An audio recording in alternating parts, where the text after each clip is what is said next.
Hi, Glenn. How are you? Gonzalo, how you doing? Yeah, I think like for me, at the end of the day, no matter what story you're telling, it's all about entertaining the audience, you know. And the other thing for me on this side, like probably at this point in my career, is where I see a lot of people go wrong and where they start or they stop doing a job that they love is they stop challenging themselves, they stop having fun, they stop making the movies that they'd want to see, the shows that they'd want to see. And for me, Chad Powers really represents something that I would be a fan of, something that I wanted to watch, you know, and Hitman is another great example of that is like, Hitman really kind of contained a lot of the, you know, movies, the Peter Seller movies of the past and some of the erotic thrillers that I used to love. And Chad Powers really is the flavor of all those great sports movies that we all grew up watching that is sort of a Hollywood blind spot these days. You know, they don't get made very often. So I kind of wanted that spirit, you know, within the story. Yes, exactly. I mean, that's the other thing is that if you're playing two, it's not playing two separate characters. It's really figuring out.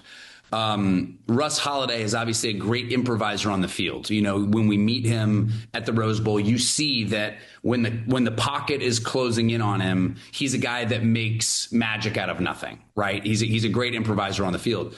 Now, now performing as this other person, he's not so great, right? That's why he needs Danny. You know, that's why he needs Frankie Rodriguez's character to sort of be his Henry Higgins to try to, you know, protect this lie, you know, in terms of how you actually pull this off in real life in three dimensions.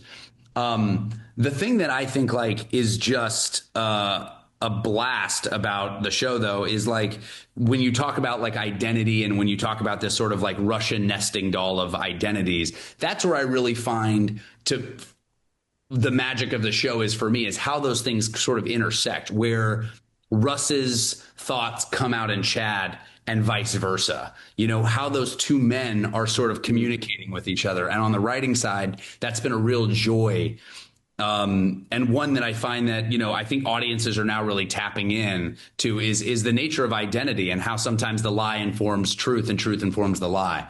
And how even subconsciously sort of our best and worst selves have these conversations with each other. Yeah, that's interesting. Glenn, thank you so much for your time. It's been such a pleasure talking with you. Such a pleasure. Nice to see you, Gonzalo.